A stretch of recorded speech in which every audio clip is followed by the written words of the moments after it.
Hey there, thank you for tuning in to the final episode of Left Hand of 2024. I'm just going to make this very short. If you appreciate what I have been doing, putting together this very niche assemblage of topics in philosophy, psyche, and politics, perhaps in 2025 you can support this channel at just $5 a month. Head to the Left Hand Patreon account and subscribe at the $5 level. It should be the link at the very top above the description in the show notes. Okay, let's talk to Taylor Adkins about Freud's metapsychology. This is Left Hand.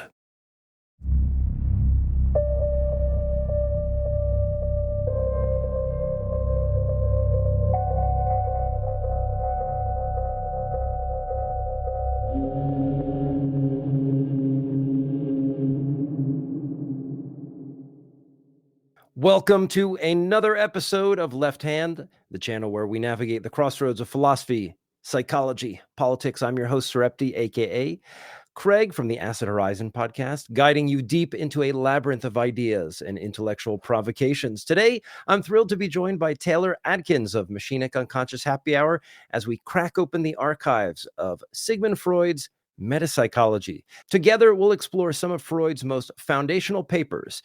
For example, Instincts and Their Vicissitudes, Repression, and The Unconscious, each offering profound insights into the mechanisms of the psyche and the forces that shape human behavior. In this episode, we'll examine Freud's concept of instincts as a borderline between the mental and the physical, and his pioneering insights into repression as both a defense mechanism and a creative force, not to mention his revolutionary assertion that unconscious processes govern much of what we experience as conscious life. This conversation is particularly timely as we, and when I say we, I mean Taylor and I and many others, prepare to embark on a broader discussion of anti-Oedipus with the Schizoanalysis Project, which is a Discord server, and I'll put a link to that in the show notes. And it offers us a chance to reflect on Freud's enduring impact and its critical reappraisal within schizoanalytic thought. And many of you who know me are already familiar with Taylor, but it wouldn't suffice to say that this is a man who requires no introduction. Taylor is complex, ever-changing, polymorphous, and ever mysterious. And so, Taylor, I want to welcome you to my solo podcast, and maybe you can just tell us a bit about what's been going on in your life and the podcast in recent months. Yeah. Thanks, Craig. I appreciate that. I don't know if I've been called mysterious before. That's wonderful. Coop and I, with the Machinic Unconscious Happy Hour, the word unconscious in there, we do dabble back and forth in Freud stuff. We've done a lot of Freud, but Coop really, he's got a fixation, I'll say. He actually really likes Lacan, even though I think, like me, sometimes Lacan is inscrutable, but Lacan is always provocative. He's always like, you can always have a little bit of fun. More with the seminars than the Acree. The Acree can be a headache, but that's how he meant them, I suppose. In any case, we actually, our latest episode was Freud's Screen Memories. That's a nice little essay to read, a shorter work of his. But we've covered a lot of his stuff, and we actually have covered some of the metapsychology. But again, this has been a few years, so it's nice to come back to it. And I am excited to be doing the anti-Oedipus, the Schizoanalysis Project with you, right? Going back into anti-Oedipus. Sure. So that makes what we're doing helpful. I believe talked about which of these papers that might be referenced. Obviously, you mentioned Deleuze's early work, Instincts and Institutions.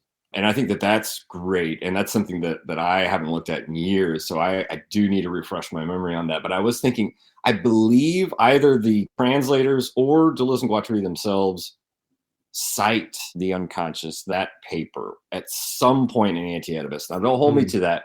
Again, I should know this because of that bibliography I made, but I think they do. And I will say that's the most substantial of these mythological papers. Just to give some historical background, which you might find interesting, right? Because I've been reading the Freud-Jung letters, which start in 1906 and end in 1913, which is about their break. Yeah. And these metapsychological papers are written in 1914, 1915. They're published in 1915, back to back, basically in this journal. I think it's called the Zeitschrift, which I suppose would be like the time, right? I know Zeit is time, right? And Schrift, I assume, is writing. So like maybe there's something like maybe Zeitschrift itself has a meaning more about like sort of what's new, what's in the mode, what's, I don't know, what's timely or not. Anyway, so I believe, so yeah, instincts or drives, right? Trieb, drives in their vicissitudes. Peter Gay gives a nice footnote where he's like, hey, some psychologists are like, instincts is fine for Trieb, but we're probably, I take issue with Strachey's translation of Trieb as instinct. It's too much confusion with how instinct gets used by, for example, ethologists studying like animal behavior and things like this. I think that, and the fact that Freud himself, the German have taken from Latin the word instinct with a K. And Freud has used that word before. Off the top of my head, I'm trying to remember exactly where it shows up on paper in the 20s. And Freud himself helped overlook the translation, so it's partly his fault. But he gave assent, but I think that it's good to translate Trieb as drive rather than as instinct. But in any case, so just for the listener, but I didn't give more of the history. So I think the Jung break is interesting, right? Because it precedes these papers. And I will say it's obviously at the start of World War I, right? That so a new period is on the way, and I think Peter Gay even lays this out, right? Like World War I starts, Freud is left with a little more time on his hands than having to practice psychoanalysis, and so I feel like that's part of the reason why he's working so hard at this point. But I do think too that given the fact that the unconscious, which is the last of these papers we read and really the bulkiest one, you can still see that he's at this point, right, like 20 years in, let's say, since studies on hysteria with Breuer in 1895, he's still kind of having to battle for even the existence of the unconscious, whether it be typical academic philosophers who want to equate consciousness with the whole of the psychical realm. So it's interesting that Freud is still kind of fighting that type of battle so late in his career, I would say. He'd be in his 60s, right? And I guess the last thing I will say is that supposedly he was writing a whole book of these essays. There's going to be 12 of them. And supposedly 5 had survived. Now, we were looking at 3. I'm not exactly sure what would count as the other 2 that we have, or if they're shorter works. I didn't go back and look at the chronology. But I will say that the 3 we looked at, out of the 5 that survived, are bookended by 1914's On Narcissism, an introduction, which is extremely important and it may be referenced in passing in Anti-Oedipus. And then Mourning and Melancholia on the other end. So this is a very, very fruitful period for Freud, and he's making certain changes, and he will continue to make certain changes later in his career in the 20s specifically, because in 1920, after World War I's over, he writes Beyond the Pleasure Principle, and that's where we get at least Freud's first formulation of the death drive. And so things start to get a little, I mean, that's his most, I would say, philosophically interesting work to a certain degree. He's more speculative there. But yeah, those are little pieces of history. The timeline, World War I, the break with Jung, this fight against, because he's not fighting against the psychologist, at least it seems. It does seem like he's fighting really a broader public that is still recalcitrant to this idea of the unconscious. So those are, I don't know, if there was anything else, maybe you picked up from the version we read in the Freud Reader, edited by Peter Gay, if there's any context you thought was significant that stood out to you. I think you covered all the bases. One of the sort of stakes, perhaps, in writing this, maybe one of the minor stakes, was the fact that I think Freud had sons who were in the war too. So that was kind of looming over him at the time. And I hadn't read these before. I mean, I've read other things in Freud, and actually doing Anti-Oedipus this year or this coming year was a reason to get back into Freud and sort of get my bearings with it again. Yeah. And so this was a really nice way to kind of get back into Freud. So if you're listening and you're thinking, hey, I want to get back into Freud, I think these papers are really nice. One more thing that we should cover is what is meant by metapsychology in this context? How is this just not plain old psychology? That's a good point. Freud himself, in the very end, and now I guess the other context to give is Peter Gay's edition of the Freud Reader. Now there's a lot of material covered in the, what is it, about an 800 something page book, but it's also very affordable. So for those who want an introductory to Freud, at least in terms of presentation of source material, I do recommend it. It covers the whole span of his life, but it's also edited. And I think to a certain degree, for our purposes and for those who aren't writing a dissertation on Freud or something like this, it's very helpful. So we did read excerpts from each of these pieces. Freud himself proposes this name of metapsychology. He's trying to think about what he wants to call the dynamic, topographical, and economic models of looking at psychical activity. So the dynamic would chiefly concern itself with the mechanism of repression, which he devotes that middle essay to, that second one we read. Although the first one is about instincts, really sets up how, to a certain degree, the first essay sets up how all three of the models work, right? Because the dynamic is in repression. He already says in Instincts and Their Vicissitudes, not only is there what he calls a fore or an after pressure sort of coming down, I guess the fore pressure would be the other side. So if you think of a top-down model where the consciousness is on top and the unconscious is at the bottom, a typical way of thinking of it. If ideas are repressed from above by the consciousness, by the censorship agency of consciousness, and not allowed to reach consciousness, for Freud, there's also a kind of suction or attractive force, a fore pressure coming from the unconscious. And it's those two working in tandem. And all that expenditure of energy coming from above and from below, a double pincer movement, right? And a lobster movement, not to bring up Deleuze and Guattari, but that is the dynamism of repression. But that's part of the dynamics of repression.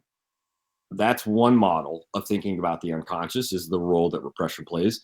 The other role, the topographical model, would be the different systems that Freud lays out. Now, as yet here, he hasn't, I know he'll bring in some other terms like the id and the superego. He's already on the cusp of formulating the superego at this stage in his career, which is late, I will say. But for example, in the On Narcissism essay, which I said came out in 1914, just preceding this, he's thinking of something, an ego ideal.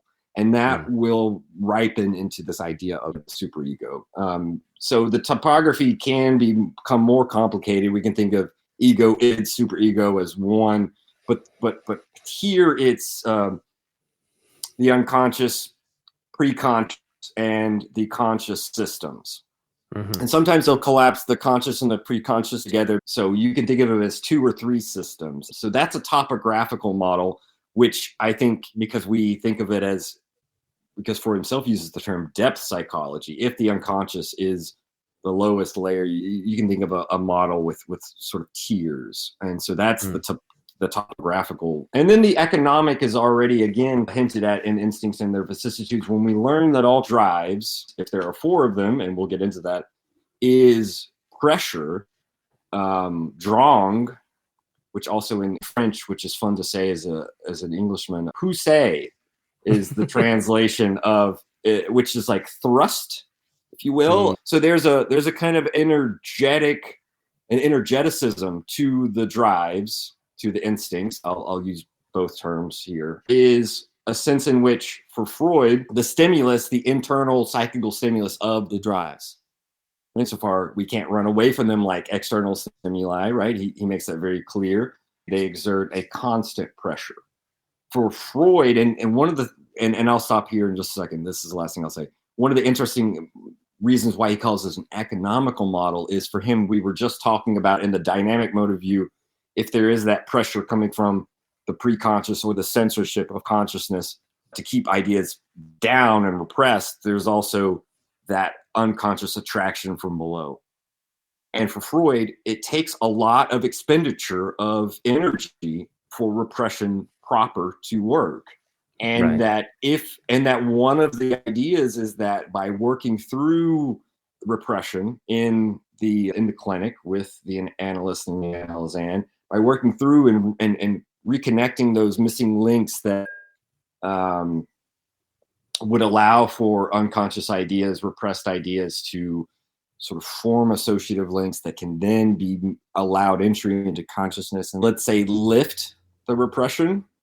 And I can imagine we could use a German term, Alpha-Bong, for that. But that for Freud, there's a saving of energy by lifting repression, by working through repression. So there's a kind of economics involved when we look at the unconscious, the psychical apparatus, from that aspect. And so I think all three models, and sometimes it's hard to focus on all three at the same time, but if we were to be able to work through a description and a analysis of the phenomena that he's thinking of from the vantage point of all three models, at least keeping them in mind and trying to cover them, then that would be metapsychological. So it's not as meta in the sense in which we might think of it in a layman's sense, where we're sort of doing a psychology of psychology or something like this. But it is maybe meta in the sense in which we are taking a multiple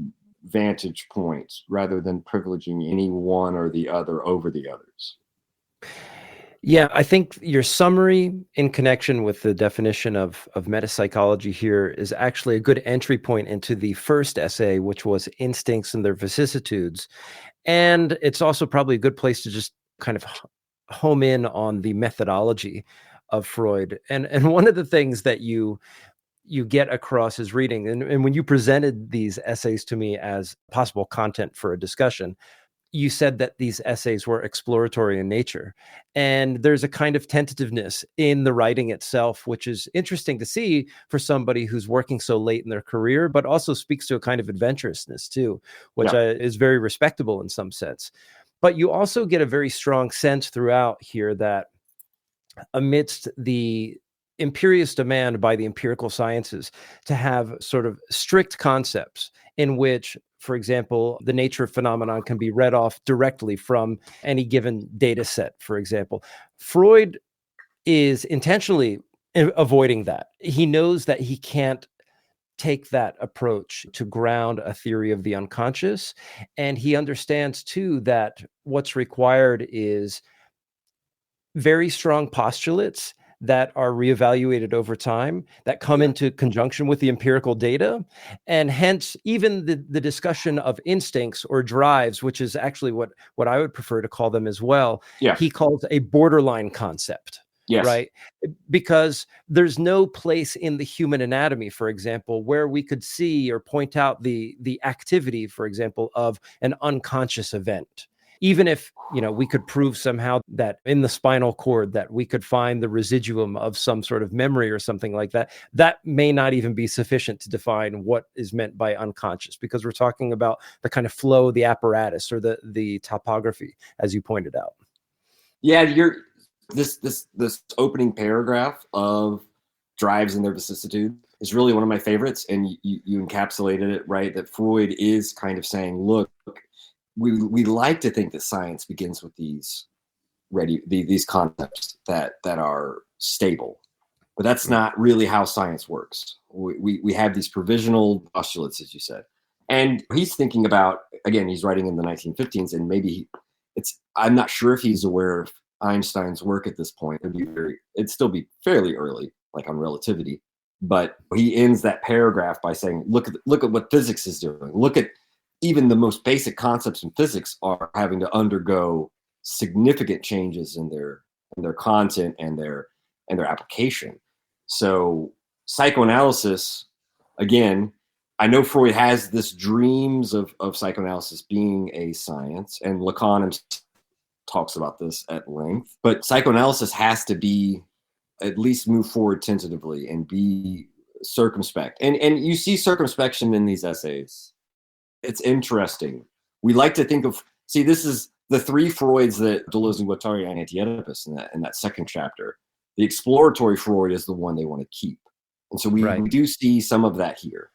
The other two Freuds they want to get rid of is the classical Freud, right, who is using the theater as the model for the unconscious rather than the factory or whatever. Again, oversimplifying, but that's basically their contention, right? Who'd rather turn to Goethe and Shakespeare rather than Miller, Lawrence, who just think Beckett, Kafka, Artaud. And the third Freud would be the Al Capone Freud, which has always stuck in my head when they say Freud is simply trying to set up a racket.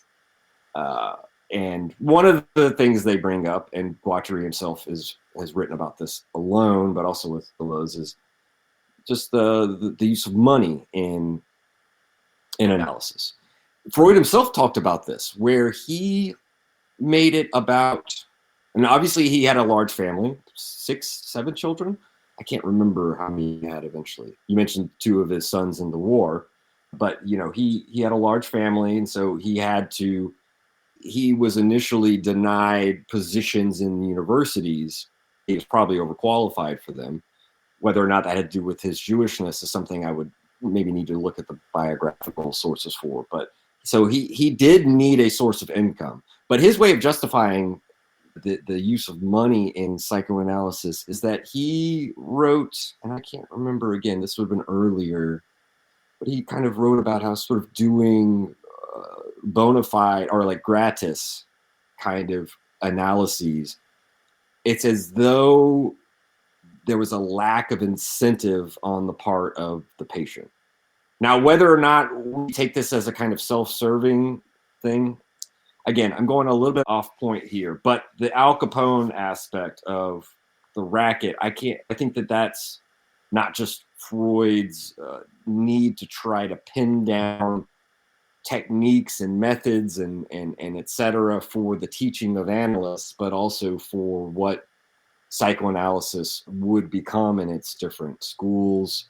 And so for Deleuze and Guattari, this remark is interesting to say the least. But at least here, Freud does seem to be allowing for provisionalities. He gives several of them throughout the essays, and we might come back to another one of them. But here, he wants to start this essay by saying, look, we have to be provisional. We have to, but for the very least, as you said, if we understand drives as at this intersection of the somatic and psychical, can we give helpful descriptions of them?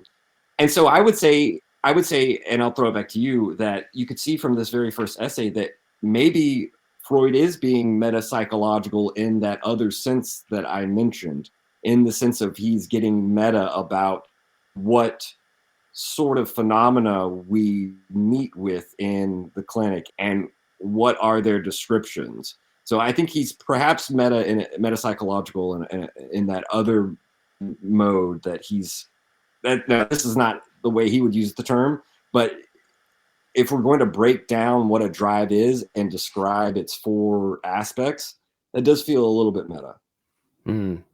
I'm going to take liberties and take a very similar tangent that you had taken. Good. And talking about money just for a moment. I was in Jungian psychoanalysis twice in my life. And the second time was when I was living in California. I had a teaching job through the state. It's when I worked in the LA County jail system and had the Cadillac insurance to go with it.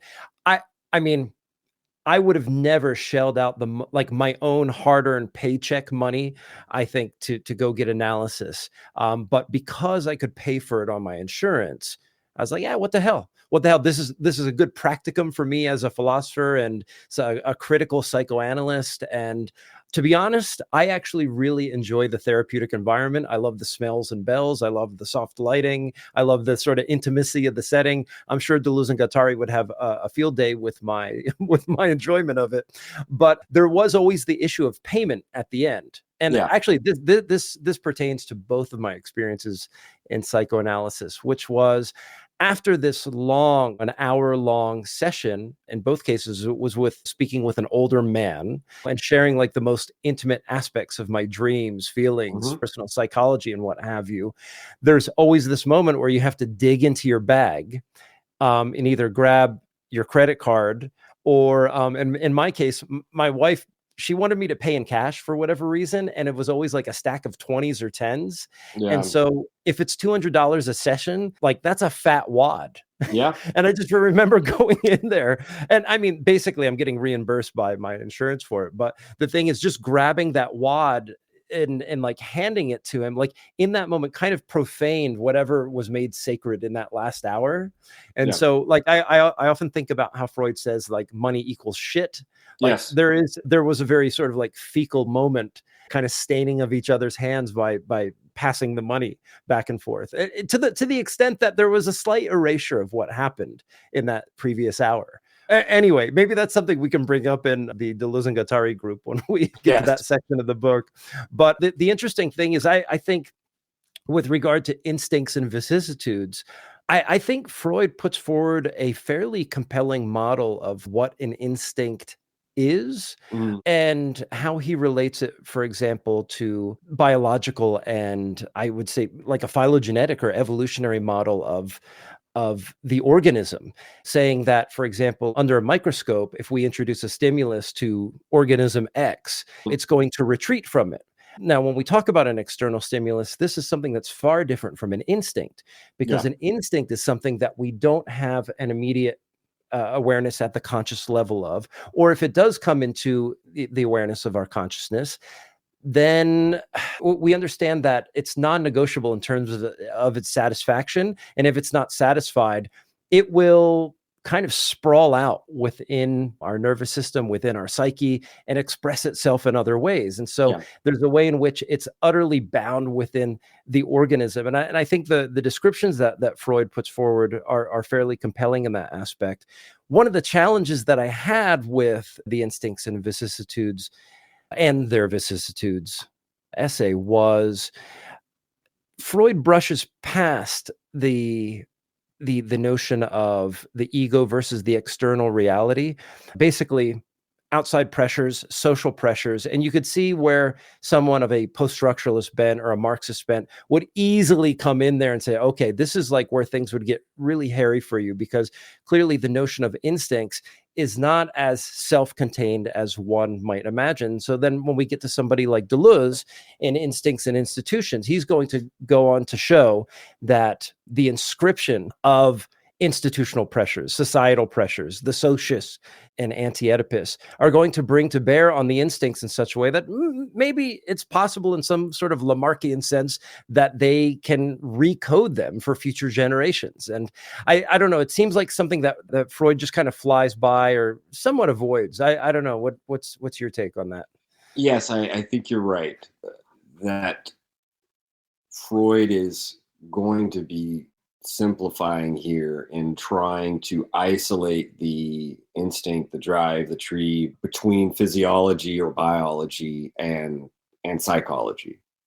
And that is part of perhaps the problem with psychoanalysis is, and Freud too, and there are others who give more leeway. And even though Freud later wrote group psychology, he tries to extend it more, or like Totem and Taboo, where he tries to think ethnographically and tries to bring in this larger social milieu. It is often that, and this might be due to the bias of working with individual patients rather than like Guattari in group therapy sessions. He does privilege the isolated individual. It's no doubt, and I think that is one of the expedients, and therefore it's part of It's definitely a factor that would have very much complicated this type of essay, right? So for matters of simplification, he leaves out the sociological, environmental aspects and really wants to focus on individual stimuli, if you will, which he reduces to the external milieu, the external world, right? Because as you said, for Freud, it's like, okay, so we know about the reflex arc, right? We get a stimulus and we have a reflex out to the outside. It's a way of evacuating that pressure, but you can't do that with an instinct. It's internal. And he even gives that great little idea. And this is not the only time he does it. He likes to think about the unconscious to almost like a unicellular organism or a very simple organism that can let out like a little pseudopod and like feel out the external world and then like retract back in. And so he does something like that. And what is interesting too, I will just say that in French, in the ethological tradition, looking at animal behavior, the notion of drive there is, and I'm thinking again earlier, I'm thinking like around the 50s and 60s when some of the stuff is really exploding in the European academic world. Although there are earlier thinkers, obviously, but the word that they often use, and sometimes even used to translate Freud's tree, is the equivalent of the word tendency, that organisms have these tendencies. And some of that has to do very much not just with pressures from inside, because a lot of them had to do with different kineses, different tropisms, different taxes, as they all get called. So phototropism being one of them, right? With plants, for example, but not just plants. If I'm not mistaken, in Deleuze's Instincts and Institutions, it's translated as tendencies. I think that's right. Yeah. Tendance, right? That's and you see that in early Lacan before Poljan becomes the standard translation of Trieb. You see Lacan using that, and before Poljan becomes Trieb, when Freud uses Poljan, say in the early 40s, he's meaning like impulses, which I think are quite different, even though in French they have that same etymology. But I will say what is interesting, you're right. I think bringing in the sociological dynamic would make this essay much more complicated. And I do wonder, you do often see this in Freud's investigations where it's really only in the case histories where sometimes he will consider this broader sociological dynamic, the different social factors involved with, say, like the wolf man, and he's being raised by these servants and they're the ones really they're the ones substituting in for the parents and stuff.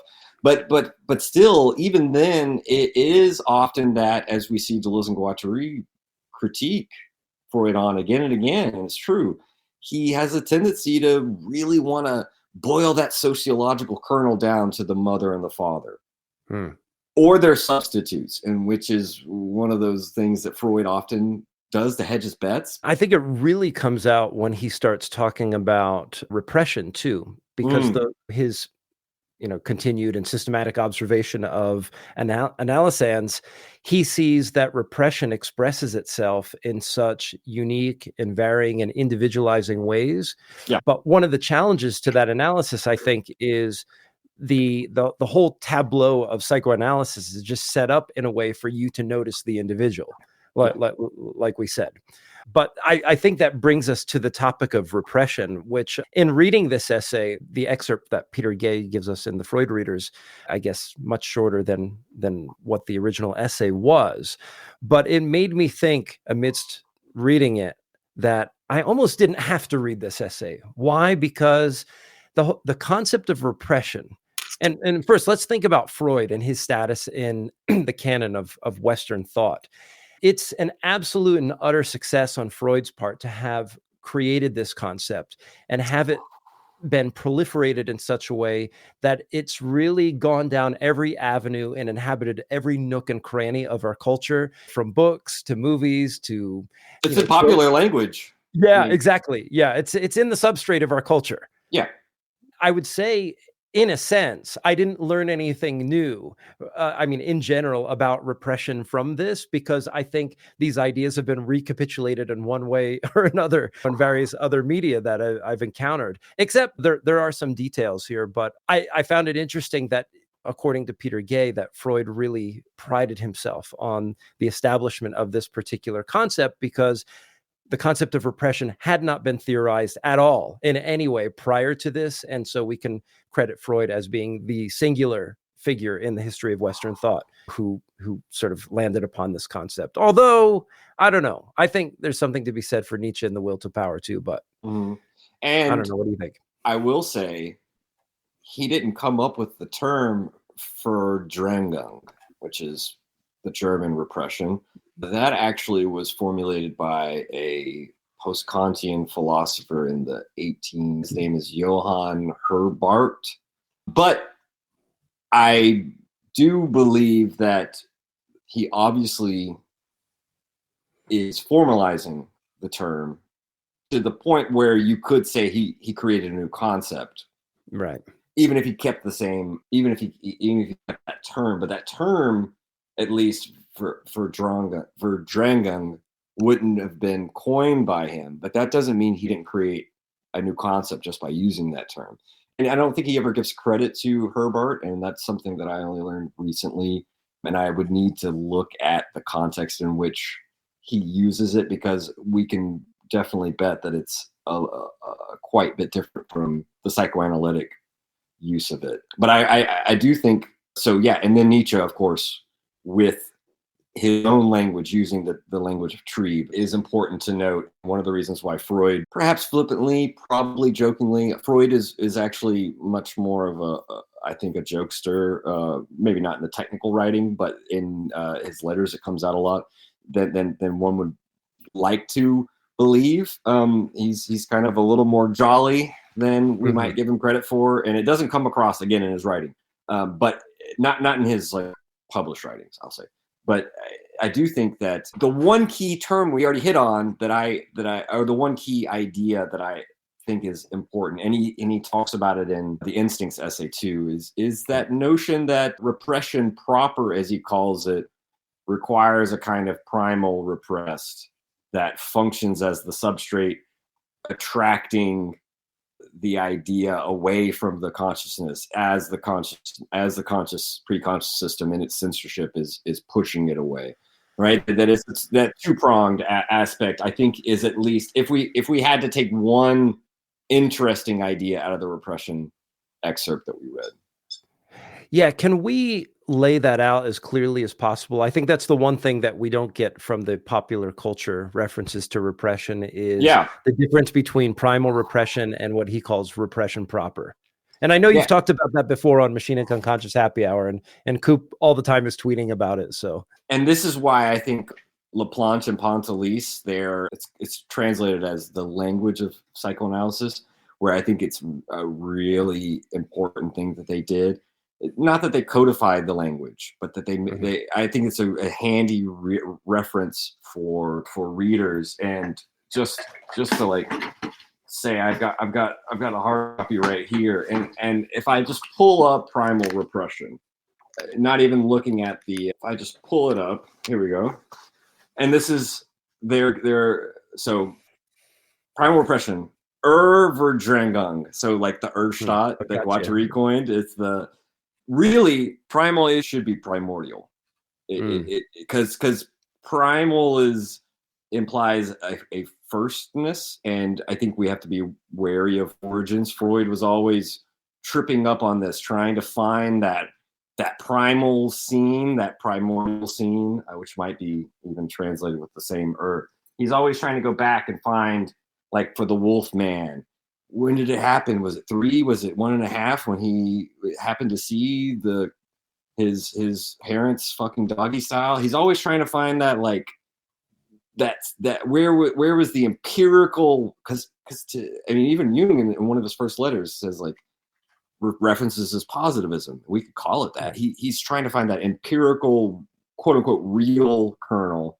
But anyway, the definition: hypothetical process described by Freud as the first phase of the operation of repression. Its effect is the formation of a certain number of unconscious ideas, the primal repressed. The unconscious nuclei constituted in this way then participate in repression proper. As you saw, this is what we were talking about. When we talk about repression in tandem with the primal repressed, sucking down from the unconscious and pushing down from the conscious, we're talking about repression proper. But in any case, the attraction which they exert upon those contents of consciousness which are due to be repressed join forces with repulsion operating from the direction of the superior. I think they just mean the higher. That's even the language Freud uses, agencies. So that the superior agencies aren't superior in terms of quality. They're just in that topographical model higher up, like consciousness being higher up. We can imagine it being sideways or upside down, but that's just kind of the model that we tend to use. Consciousness is up here, unconscious is down there.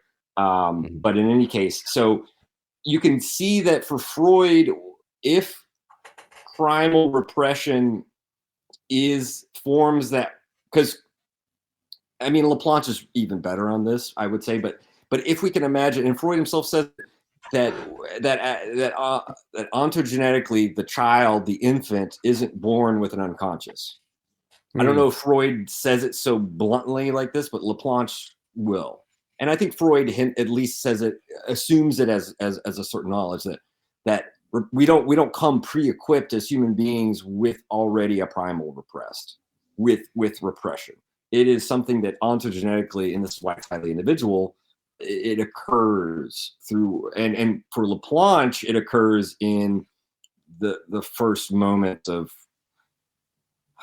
child rearing, which I really just mean, for even Deleuze and Guattari use the model of the breast and the baby sucking at the nipple as the machines, right, breaking the flows of milk. And this is for LePlanche something similar, and Freud uses it too, where the caregiving by the mother or her substitute, right, because you do have midwives that can breastfeed as well. But in any case, for LePlanche, there's a dynamism whereby the drive of hunger and thirst is fed, but also there's an unconscious sort of shard of sexuality that traverses the mother and the child simultaneously, right? There's something of the adult world implanted into the child that will be the scaffolding around which the unconscious begins to rise. And so we can see that already there in the very first moments of life. We are starting to lay down the foundation of the primal repressed. But for Freud, it generally is a kind of traumatic scene in early childhood, and not just this progressive layering that LePlanche really wants to make it out to be. I think for LePlanche, that's the pre-primal repressed. That's the structuring. That's the ability for us to start to form an unconscious. And so I think that there's that if the primal or primordial repressed would of course be, if you will, the layering of ideas in the unconscious that are quote confected, invested with energy, generally of a sexual nature, that would form the quote unquote primal repressed. And all I mean to say by that is that one of the things that LePlanche is really good about is showing how in that current of sexuality coming from the adult world, we are bombarded. This is why they're charged with the unconscious, with these unconscious messages that we don't have the wherewithal to interpret and translate. And that's one of the reasons why they're repressed. It's not that there is something that can't enter the conscious as though there's a censorship. It's just that we fully lack the intellectual, sexual knowledge, education, upbringing.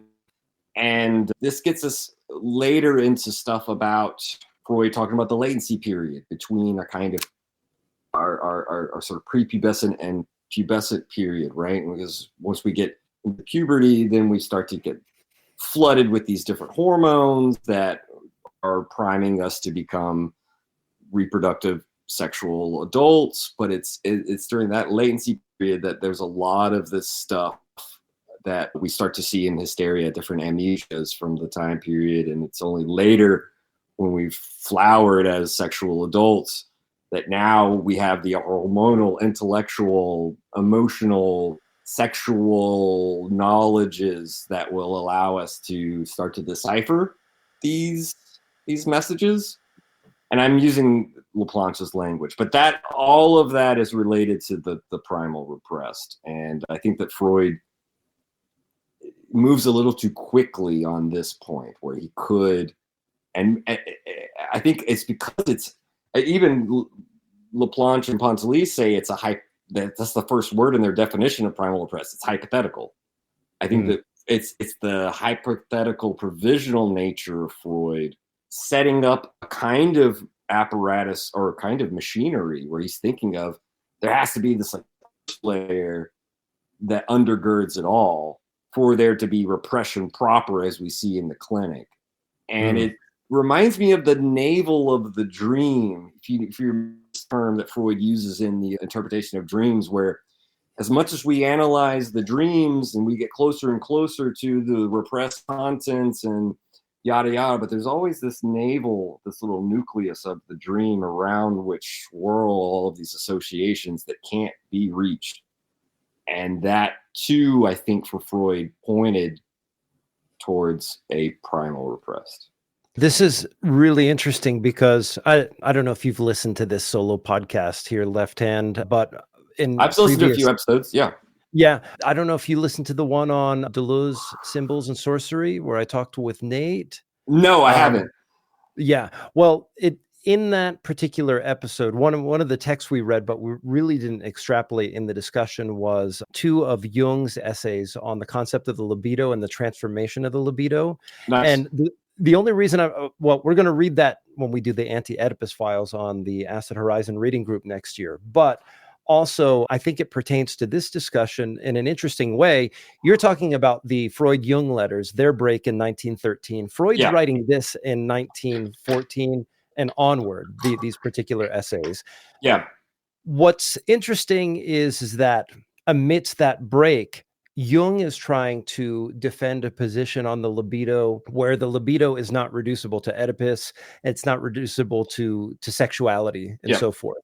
And there's a very complicated, and I mean, Freud's complicated too, but complicated, but nonetheless systematic argument that Jung makes regarding the latency period, but gives Oedipus the same privileged spot basically in the sort of ontogenetic development of the individual, but does so in a very clever way that doesn't reduce the figure of Oedipus to a brutally sexual term in the ontogenetic flow. And what Jung believes is that reality is not a sexual function, but there is a dimension to our experience which is sexual. And so, of course, we see that at like the infantile stage and so forth. And then comes the latency period, and then comes adolescence, right? And the onset of the latency period for Jung is proof that reality is not sexual. And what happens is there's a kind of regression that happens there back to a pre-sexual mode. And it's then when we get to, let's say, adolescent development and the attachment to the mother and the emergence of hormones and all that, and the sort of the sexualization of the figure of the mother through Oedipus, that then the adolescent is able to understand the world symbolically. And it's through the figure of Oedipus that the symbolic nature of reality is revealed, not the sexual nature for Jung, which I thought was a fascinating move and counter to Freud. And of course, you know, at this point in their respective careers, they're not talking to each other, but probably talking through the medium of the academic discipline and reading each other's papers and so forth. Yeah. But I just thought that was like a sort of fascinating like comparison and aside, like this whole thing about the latency period after being very young, before adolescence, that makes the difference in both theories. Yeah. Yeah, for Freud, it's a sort of evidence. I think for Freud, the latency period is a necessity in the development of the unconscious. Right. Yeah. I mean, I think that's for him part and parcel of how primal repression proper start to become well-oiled machines in our lives. It's interesting that Freud isn't wanting to equate always primal repressed with a trauma, with an overt empirical trauma. This is one of the reasons why he abandoned the seduction hypothesis, the seduction principle in 1895, because he began to see how fantasy was as strong as, if not stronger, of a motive, of a drive.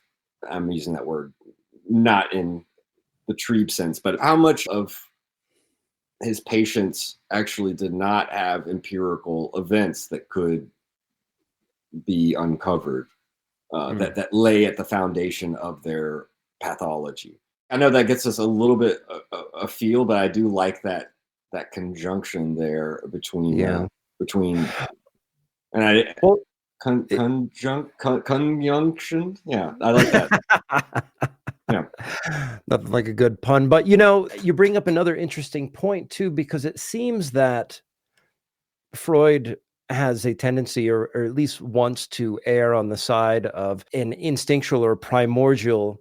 He wants to insist upon primordial grounds for the understanding of the unconscious. And one of the things that, in my view, after just kind of glossing these few essays, was that, one of the things that he struggles with anyway is, how is it the case that repression can be so strong as to overcome a drive? Right. Yeah. And to put it another way, is what causes an organism to cut itself off from what it can do? Having read like Deleuze and Guattari, and peppering in a bit of Marxism really helps here.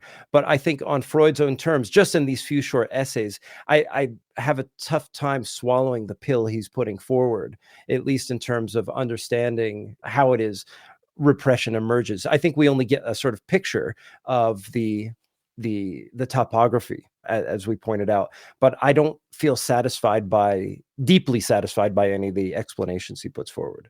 Yeah, I think that's why we would have to rely on the economic model here. If we are going to understand what he means when he says, look, if a drive can be broken down into 4 components, there's the drawing, the pressure, the constant the demand for work on the mental apparatus, right?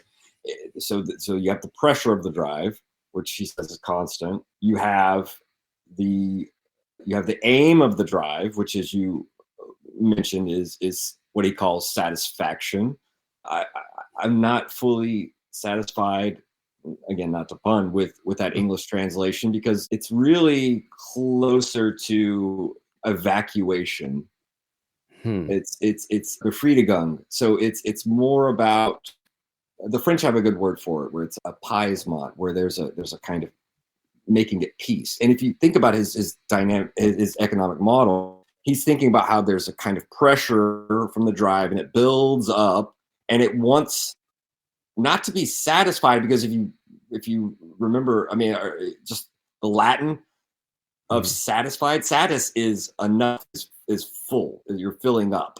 It's not about the fullness of the aim. The aim is to evacuate. The aim is to release and reduce and that pressure. And for Freud, he'll go so far as to say, hey, maybe ideally the psychical apparatus is to keep that pressure not just constantly at an optimal minimum, but even at zero.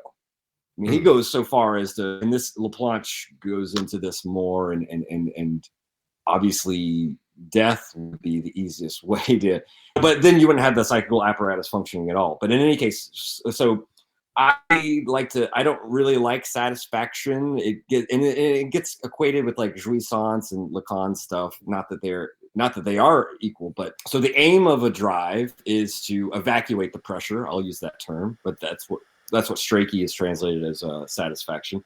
The object, the contingent part of the whole of drives. Now, Freud will talk about fixed objects, and he will include persons in that. So he will think about fixation on the mother. That's a part of the Oedipus complex. As we see Deleuze and Guattari want to kind of reverse it and say, no, desire and the object are one and the same part of the machinery. The object is completely contingent, as they agree with Freud on, but it's really the subject that becomes fixated in repression, not the object. That's something we should return to later. But for Freud, I think he's perfectly right that the object is the contingent part of it. And not only can objects be persons, it can be part of one's own person, right? This is in 3 essays on sexuality with the polymorphous perversity of the infant. And then there's the source of the drive, which he wants to sort of give biology its time to research where that is. But in the economic model, he wants to say, look, if there's differences in drives, and we only know of a few, even Freud admits, I said hunger and thirst. We could even maybe reduce those and collapse those to one and the same. I know that they're not physiologically, but as drives, well, no, I still think we can differentiate. We know when we're thirsty and when we're hungry, but those are two of the base physiological drives. But there's also this drive, right? And we could add on some others. Freud would want to be very parsimonious there and make sure we analyze them into their most basic parts. But I would say with the source, and he has a great definition, this way of thinking about it, and he's always using this language of representativity. And so the source of the drive is meant the somatic process which occurs in an organ or part of the body and whose stimulus is represented in mental life by an instinct. I only say that that's interesting to me because I think that that's kind of like the evidence we have of the unconscious for Freud is only insofar as it's translated into conscious material or when it has effects for consciousness. But the same with instincts, right? It's not that we experience them in an unmediated way, mediated by a kind of psychical representativeness, right? So the drive represents in mental life the stimulus, but also think about the pressure we talked about. Every instinct is a piece of activity. It's the measure of the demand for work which which is representative of the drive. So that's the pressure part. So there's a lot of representing going on, but in any case, those 4 aspects, and I brought that up just so we could move on to the unconscious. But I brought that up because I wanted to make sure we covered that material, because you're right, there is something unsatisfying about his descriptions. And it's really only in this economic argument that I would say I am a little bit intrigued and maybe give him some leeway, because I think if we only stick with the dynamism of repression, even with its double pincer, or if we only stick with the different topographical domains of the unconscious, preconscious, conscious, it's really this, I will say, pseudoscientistic, physicalist type of explanation in the economic model with this energeticism that there's something at least a little bit giving me some room for Freud to continue. I don't think without this economic understanding of the pressure of the drive and what satisfying or evacuating the drive does, and how that's the main function of the psychical apparatus. I don't think without this quantitative model, not that we are measuring, if you will, because even though he uses this question of measuring, we don't have a kind of meter, a metric system for it, but we can.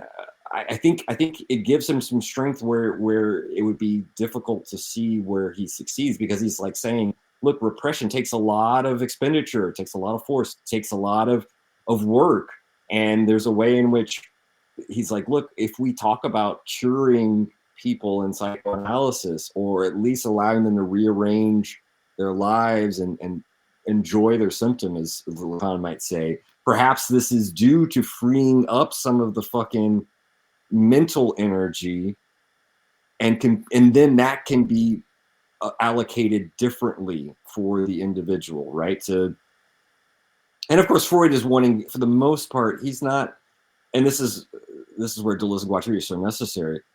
is, for the most part, not thinking about these sociological factors that you brought up. He's thinking about, I hate to say it, but he's kind of thinking about making well-adjusted individuals, to adjust them to the systems in which they are meant to function in a socially acceptable way, under patriarchy, under capitalism, under heteronormative protocols, under nationalistic. I mean, again, he's writing in the war. Like, think of all the women he could put back into the sort of flux of reproductive protocols, or men he could treat and send back to the front. Like, it's definitely, that's where one can wonder whether tying up one's energies so as to escape, or at least not be fed back into those different machines, is in itself a kind of defense. But in any case, we do know that psychoanalysis is the next step, as Foucault showed, right, of the 19th century asylums in psychiatry, right? So it's the next it's the more progressive option than locking people up in institutions, I suppose. Yeah. And this is also like the battleground between Marcuse and Deleuze and Guattari as well, particularly on the subject of repression. And maybe just to wrap up the section on repression, there was one particular line that I really just wanted to come jumping in with, the broadsword of post-structuralism, where Freud writes, "The essence of repression lies simply in turning something away and keeping at a distance from the conscious." And my note was, why is this the case for Freud? Is it because there are certain instincts that threaten the integrity of the self and its self-understanding? And it was at that moment in reading it where I thought Freud, at least in the context of these essays, like I said, this is all that's fresh on my brain right now, is that he would strongly benefit from a distinction between organism and a concept of the self, because it seems reasonable to me that there is a notion of the self. There is whether we want to call it like bourgeois subjectivity, for example, that relies on repression in such a way. And so consciousness must bat it away so that it can stay situated within at least the economic construct of society, if we just want to cite one of those pieces. Whereas these things aren't just happening of their own accord. There are reasons that once again, aren't sufficiently explained on the basis of this mysterious well of unconscious activity. Mm. Yeah, and Freud does use both of those terms. He uses the term self, he uses the term organism, but it's not clear from these essays. Yeah. What exactly, like when he talks about maybe before getting to the point of repression proper, the psychical apparatus has means of dealing with instinctual impulses. This top of 570, he says, the other vicissitudes may be one of the ways of fending off the pressures of drives and demanding to be satisfied. And he says, a reversal into the opposite, or turning round upon the subject's own self.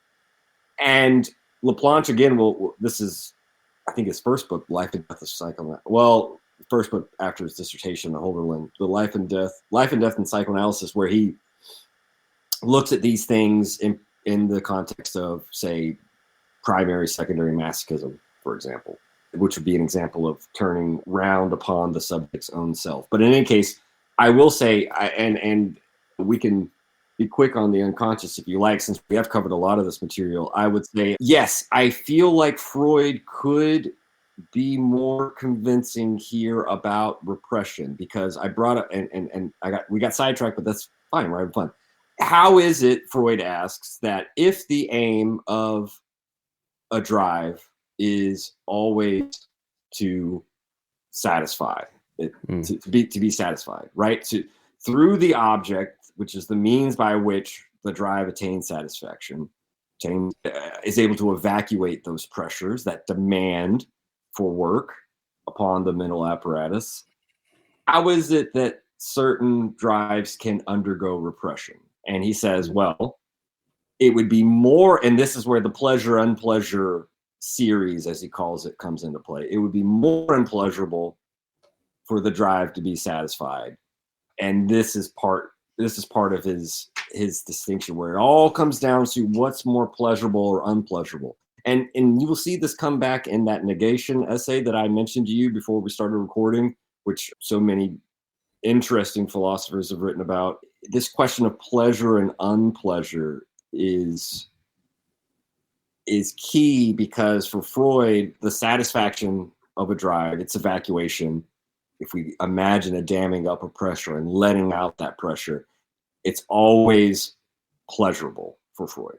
So how is it that and this again, he has to rely on the economic model, because for him, it's like, well, for one drive to evacuate is going to be unpleasurable to the degree that is associated with a repressed idea that is invested with intense energy, right?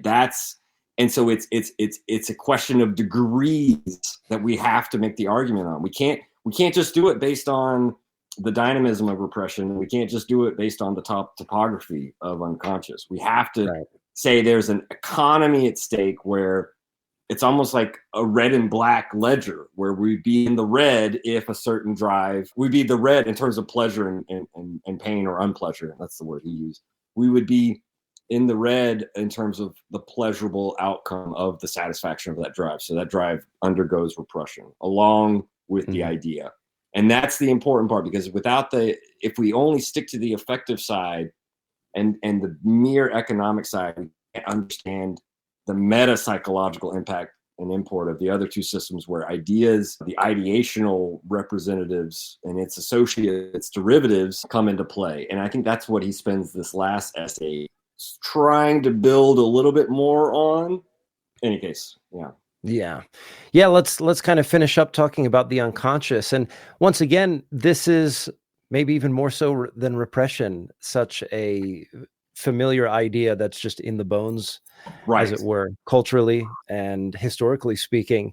And I thought a good way to start this off would be maybe not even to talk about Freud, but just maybe talk about objections to the notion of the unconscious, or ways that it's been modified. Because I'll tell you, one of the things, having been actually, Freud was probably the first quote unquote theorist that I dealt with in my life. Like maybe when I was 16, 17 years old, picking up like, yeah, I want to get into smart shit. Like, this Freud guy seems pretty smart. And I read Civilization and Its Discontents. And that's a start for a lot of folks, especially of our generation. So after having read like a lot of James Hillman and then Deleuze and Guattari, I think James Hillman, as somebody who's like firmly in the tradition of psychoanalysis, despite having a lot of reservations about clinical practice, and despite having done it anyway, says about the unconscious that one of the problems with the concept is, and I think one of Freud's big wins, philosophically speaking, is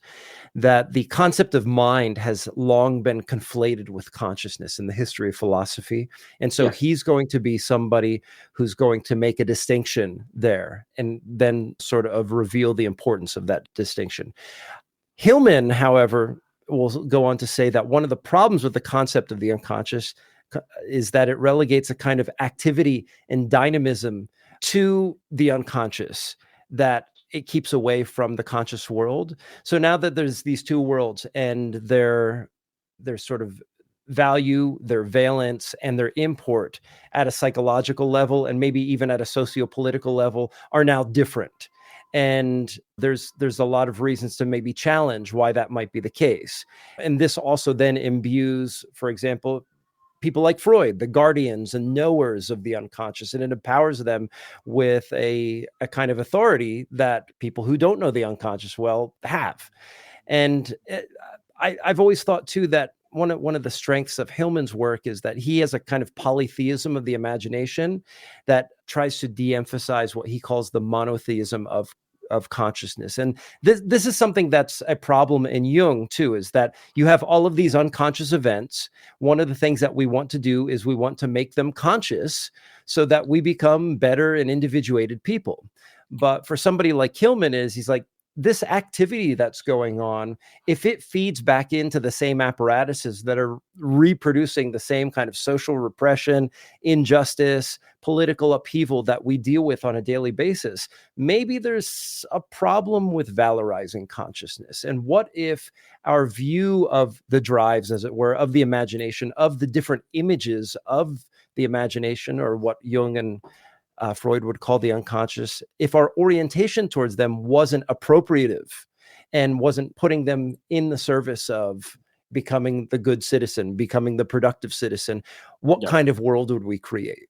And I think Deleuze and Guattari do something a little bit similar to Hillman in some respects, but they retain the concept of the unconscious, and they celebrate Freud's discovery of the unconscious, and they use the notion of a social unconscious and anti-Oedipus as a derivative and a sort of appropriation of Freud's discovery. But maybe you could say something about that.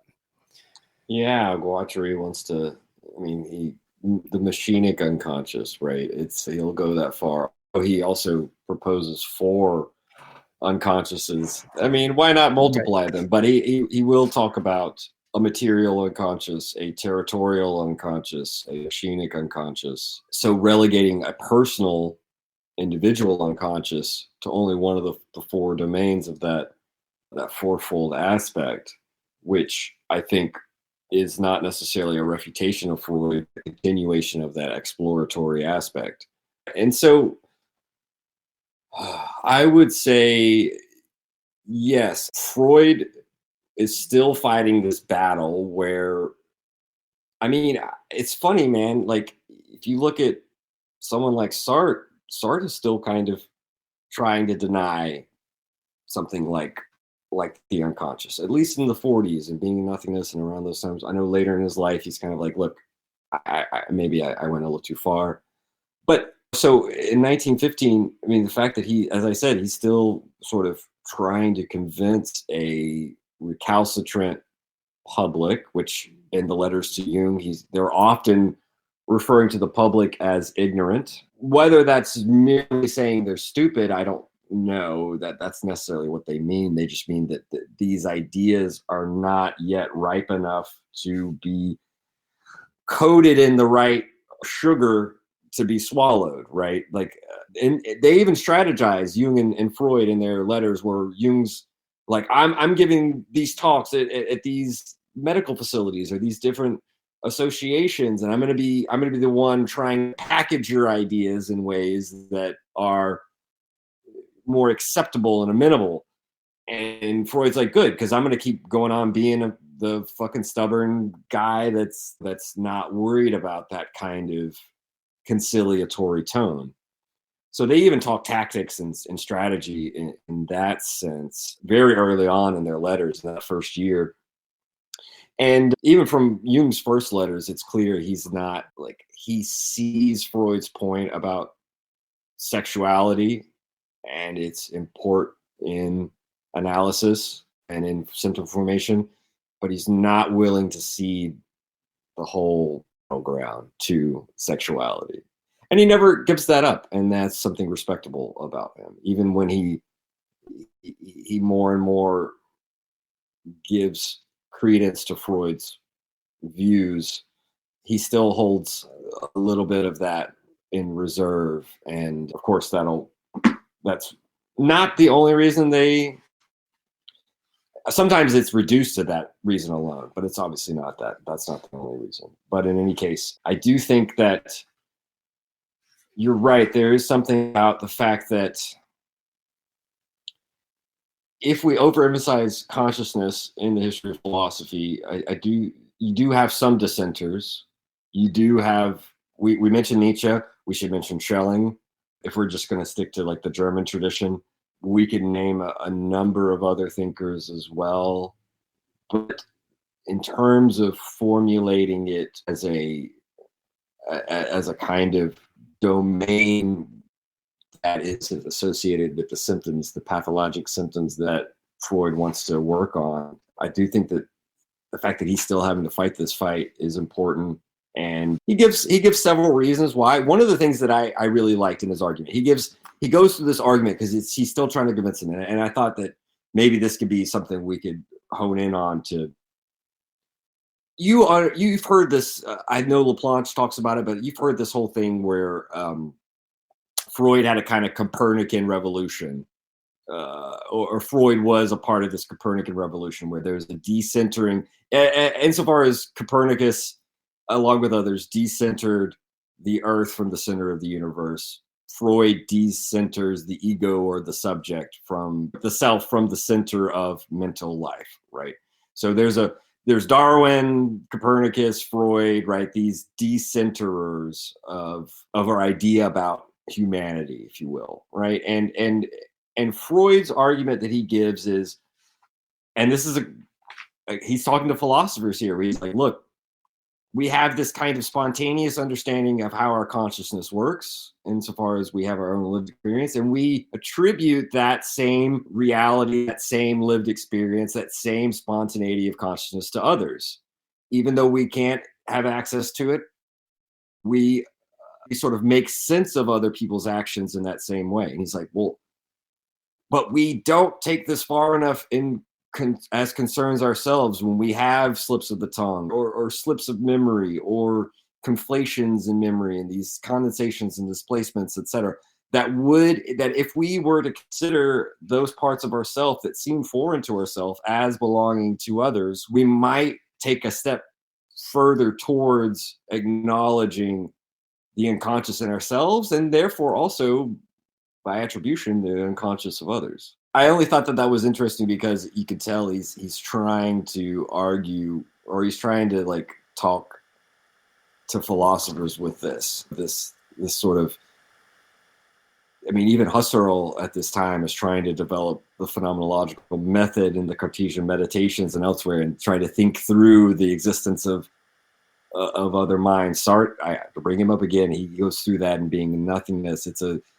It's not just a Cartesian problem, but Descartes himself is kind of interested in this idea.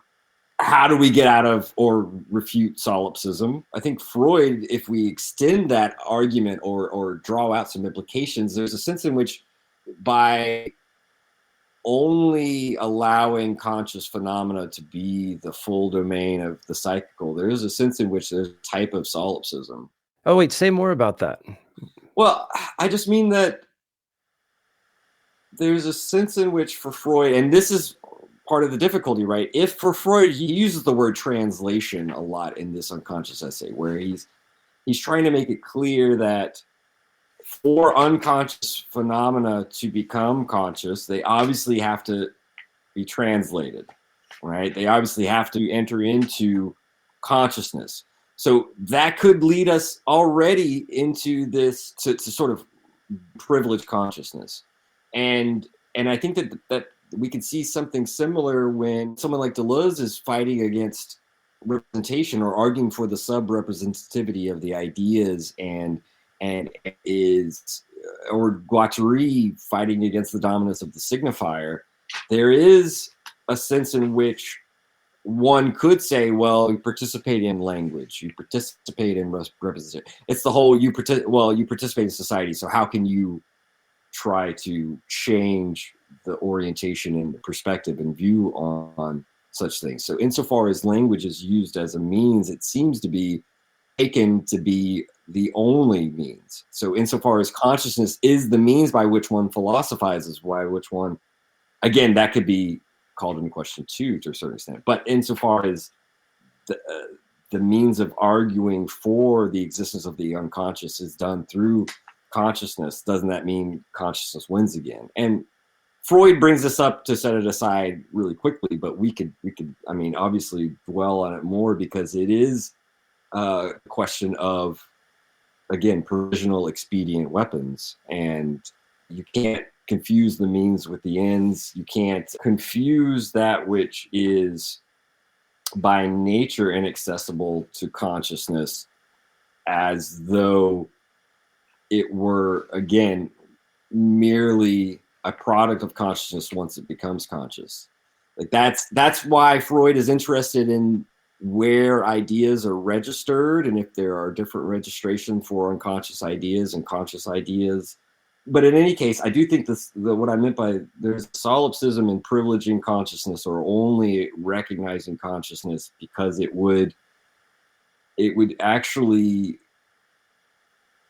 it belies this idea that Freud has throughout his life. One of the drives, if I can use that term more broadly, but there's a instinct for mastery, for mastering stimuli. We saw that in the instincts and their vicissitudes. Freud will go on to talk about anxiety dreams as actually being wish fulfillment dreams and not contradicting his idea about wish fulfillment, because the anxiety dream is trying to relive the moment in such a way to prepare the force and wherewithal to have mastered a traumatic event that broke through the fragile shell of our egos and our etc. There is a sense in which only allowing for consciousness to have rights of entry into the domain of the psychical is this attempt to remain master of one's own domain and forego things like we are familiar with psychedelics, like ego death and these other types of things, where one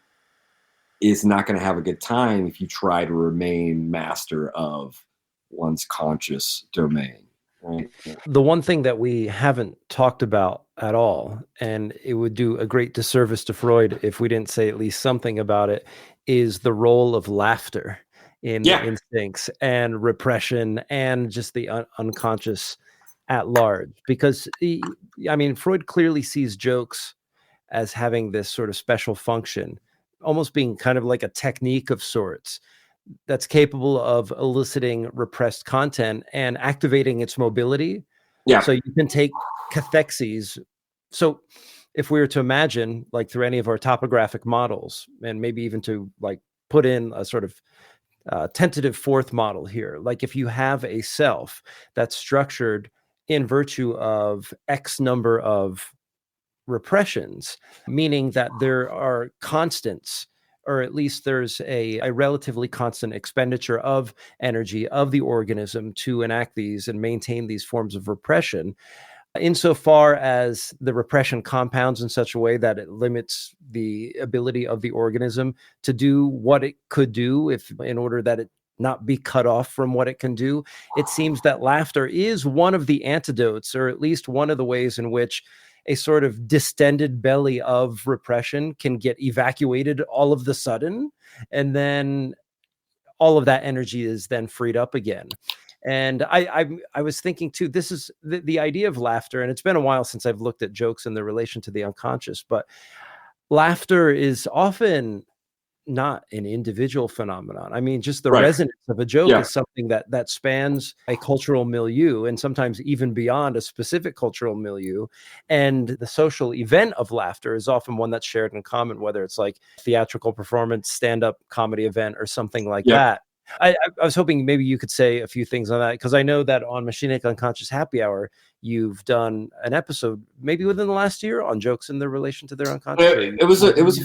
It was a few years ago. We had one of Cooper's friends, stand-up comic, and we did that. And it was, what's interesting is he does make a passing reference to laughter, I believe in the Repression essay, right? Where that's right. He's kind of like, look, jokes, laughter, humor, these kind of things, events, some of the, I mean, a lot of times we'll say there's what in vino veritas. So there's truth in wine, right? We can talk about how, for example, alcohol can, and it's not the only drug, but it can disinhibit oneself. Obviously, 2 points of excess that would be bad. But for me, for example, speaking a foreign language, Spanish, French, German, a little bit, just enough, a few beers will be enough to disinhibit me to not be so in my head trying to do some kind of translation. Right. And speak more fluently. Maybe not necessarily better, but at least that disinhibition is an example of this. But I think for Freud,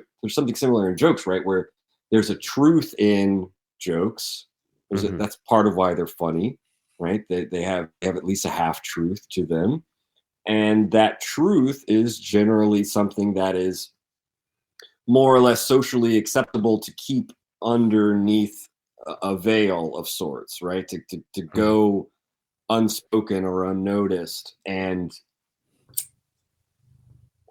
Zizek talks about this similarly in terms of like the social political repression of the satellite states under the USSR, and the way in which humor was used. I won't bring up his examples, but one can see that whether it be psychic or social repression and passing the censor of consciousness or the censor of the political authorities, one of the ways is to mobilize, use the means of jokes. And now Freud's a little bit more, that would have been 10 years earlier, 1904, 5. He's a little bit more complex about this idea, but I do believe it's still present in the Repression essay of 1915 and in the book on jokes, where it would be a great thing if psychoanalysis could proceed merely by way of comedy, right? But I think for Freud is that, and this is again gets back to the registration of ideas in the unconscious and the conscious. Look, it's like he's like, look, it's not enough to merely bring the idea in a conscious form, that's the repressed idea, in a conscious form, say it back to the patient in a conscious form. There still has to be this work of reconnecting these broken or severed links that are associating the unconscious ideas with its quota of affect and consciousness. One has to remember and not repeat. He has different formulations for this, but so the joke would be a way of allowing consciousness to bring forth this repressed idea in a way in which it becomes conscious. But he says, but the repression is put back down again. And so I think that it's very similar to the analyst saying to the analyst, saying, here's what your symptoms mean, here's your repressed idea. If that could cure them, then I think psychoanalysis would have a lot more laughter in it, right? I mean, there would be a lot more jocularity. And I feel that even if it's, I mean, we think of those kind of settings as somber, I'm sure that there's ways in which it can be effectively mobilized, but it's not the whole ball game, right? For Freud, working through is one of the stages, and that implies, again, being able to sort of continue working on the assertions, because as Freud says, the repressed idea, or the primal repressed, is always giving off these derivatives, and some of them may even reach consciousness. So I think that's about jokes too, is that some of these may pass censorship already without, I mean, and that may be part of Freud's tension about jokes, is that they really aren't getting to the kernel of the repressed, but they may resonate with some of those derivatives. And but yeah, I mean, and sometimes jokes hurt too. I mean, sometimes jokes are told at the expense of others, and sometimes there are always those jokes that don't work, and we could analyze each of those and maybe generalize about them, but there's reasons for that. And I think last time, what was it? Was it the third session of the Schizoanalysis Project where I kind of brought up the fact that, well, not to overgeneralize, but like, are the memes that reactionaries and Nazis come up with, are those jokes? Are they really funny? Isn't there something about the majoritarian? Is that really more of like an inside sort of call and response rather than a joke in the proper sense of the word? I don't know. I mean, I'm not trying to I wasn't trying to really craft a theory or concept of the joke that would exclude forms where people laugh at shit that I wouldn't find funny. But I do wonder about whether or not jokes are whether or not that kind of laughter merits the term or something else, where it really just feels like haughtiness because one is in a privileged position and is able to sort of brag about one's position at the expense of minorities, whether it be of race, gender. Yeah, I mean, one of the things that comes to mind here is just the enjoyment of cruelty being mistaken for a kind of humor. Right. right? Yeah, that's a good point. Right. Yeah. So So much like, festive and humor, or so much festive and cruelty, as Nietzsche said, right? So yeah. yeah, so there's that, but also the politicized forms of humor. I think one of the risks of sort of staying within the question of like, is this particular political form of humor funny, is that it belies the power of laughter and its ability to sort of find the chink in any armor Yeah. and really sort of get between, and that's what makes something funny in many cases, is that it overcomes many of your moral barriers, and like that's like the most hilarious stuff, especially the stuff that kind of punches down on any particular issue, and like you kind of see yourself in, and maybe would ordinarily feel embarrassed about it, and then it just kind of hits that nerve like just dead on. Like that's the kind of humor where I think you can almost see the distilled essence of laughter. But of course, you can't put too fine a point on it because that's just not the way that humor works. Mhm. Yeah. Yeah, that would be the question, what Freud has in mind when he thinks of jokes lifting a repression and then more or less immediately putting it back down, just to get back to to his point. Because I don't know, I don't know if it has to be that unequivocal every Mm. time. I do feel like it's a question. I can imagine instances where growing up, I would have. I'm just thinking of one particular friend who would be exceptionally cruel with the kind of jokes he would make, and the kind of soul searching it would set me upon. Now, whether or not that's what Freud is thinking of, and I'm really actually extending his idea and reading too much into it, I don't know. But that's a question. But it's Well, it something to raises debate the about. question too, where the ostensible joke becomes a readout against other forms of human expression, sincerity, openness, right? Think about the kind of person who's joking all of the time, Yeah, or yeah, the person who just can't sit in silence, for example. And yeah.